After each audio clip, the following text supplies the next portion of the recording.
আসসালামু আলাইকুম রহমতুল্লাহ। এশিয়া মহাদেশ বিশ্বের যে সেরা কূটনীতিবিদ রয়েছে বা সেরা কূটনীতিতে এখন যারা টপার, তাদের টপ 5-এর মধ্যে থাকা অন্যতম একজন কূটনীতিক ভারতের বিদেশমন্ত্রী S Jaishankar. Doctor S Jaishankar doctor S Jaishankar কোনো কিছু চাইলে, কোনো কিছু করতে চাইলে তাকে সেটা দেওয়া ছাড়া আটকানো খুবই দুঃসাধ্য ব্যাপার। ডক্টর এস জয়শঙ্কর এর দুইটি কথা, মানে দুই তিন লাইনের একটা কথা, সেটা পুরো বাংলাদেশ এবং পশ্চিম পাকিস্তান মানে হানাদার বাহিনীর দেশটিকে মানে চেতিয়ে দিয়েছে।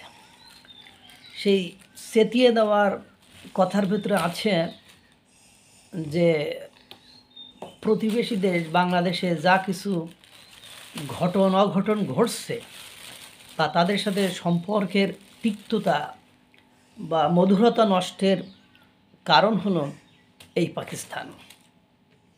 কারণ পাকিস্তান হলো ভারতের চিরশত্রু।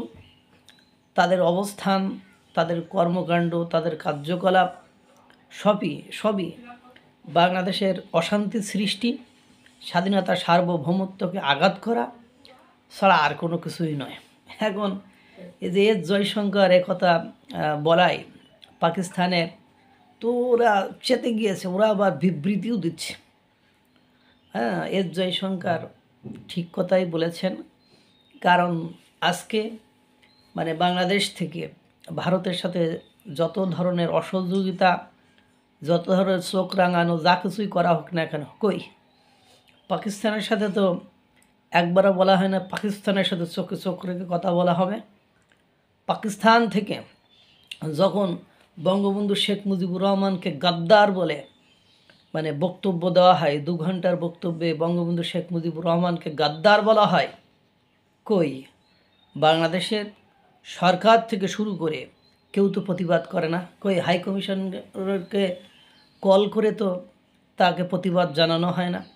বঙ্গবন্ধু শেখ মুজিবুর রহমানের 32 নম্বর ধানমন্ডি 32 নম্বর বাড়ি যখন ভেঙে ফেলা হয়, তখন কই তাকে বিশ্বাসঘাতক এবং ভারতের সাথে চক্রান্ত করে এই কাজ করেছে এটা বলে তো একবারও তাকে বা তাদেরকে হাইকমিশনকে ডেকে তলব করে তাকে প্রতিবাদ জানানো হয় না। এস জয়শঙ্কর ঠিকঠাকই বলেছে, তোমরা যে উস্কানি দিয়ে অস্ত্র দিবা, এ দিবা, তা দিবা, পারমাণবিক শক্তি দিবা, দিয়ে শান্তির বাংলাদেশকে অশান্তিতে ভরে দিচ্ছ দিনকে দিন, সেটা তো অনেকটাই দৃশ্যমান, অনেকটাই দেখা যাচ্ছে। আজকে দেখতে হয় যে দুধের শিশু যারা ঢাকা বিশ্ববিদ্যালয়ের সম্প্রতিকালে ছাত্র, তারা মুক্তিযোদ্ধাকে স্কাম বলে, তামাশা মানে ভাড়ানি এগুলোকে বলে মুক্তিযোদ্ধা। এরা আবার জুলাই যোদ্ধাকে নিয়ে কোনো কিছু বললে তখন আবার প্রতিবাদ করে। দেখলাম তাসনিম যারা বলছে এ কোন ধরনের, মানে ফুয়াদকে নিয়ে ঝামেলা করায় তাসনিম যারা বলছে এ আবার কোন ধরনের কালচার সংস্কৃতি। আরে ভাই, এই কালচার সংস্কৃতি এগুলো তো তোমরাই করেছো, তোমরাই সৃষ্টি করেছো। এখন কেমন লাগে কত?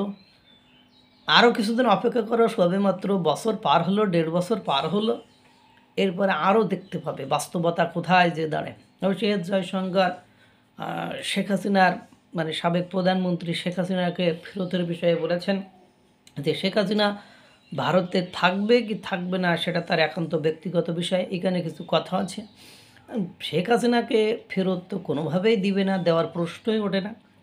এখন কথা হলো পাকিস্তান থেকে যখন মানে মানে সংবাদ সম্মেলন করে পাকিস্তানের সরকারে থাকা ব্যক্তি বা পাকিস্তানের সামরিক শক্তি যখন পক্ষ থেকে যখন বলা হয় বঙ্গবন্ধু শেখ মুজিবুর রহমান গাদ্দারকে, ইমরান ওই শেখ গাদ্দারের ভক্ত, কই প্রতিবাদ করা হয়নি। অবশ্য ঢাকা বিশ্ববিদ্যালয়ের শিক্ষার্থীরা প্রতিবাদ করেছে। তারা পাকিস্তানের পতাকার ডাকসুর সামনে মানে নিচে রেখে পাড়িয়ে তার ফাক ওয়েস্ট পাকিস্তান মানে লিখে তার উপরে মারাচ্ছে। এটা দিয়েই প্রমাণ হয়ে যায়। এই ঢাকা বিশ্ববিদ্যালয় থেকে আন্দোলন জোরদার হয়েছিল, আন্দোলন শুরু হয়েছিল, ঢাকা বিশ্ববিদ্যালয়ের মুক্তিযুদ্ধের সময় গণহত্যা চালিয়েছিল, এগুলো আপনারা জানেন। সুতরাং এর জয়শঙ্কর ঠিকই বলেছে, এই জন্য পাকিস্তানের জ্বালা চড়েছে। আল্লাহ তাআলা সকলকে ভালো রাখুক, সুস্থ রাখুক। আসসালামু আলাইকুম ওয়া রাহমাতুল্লাহ।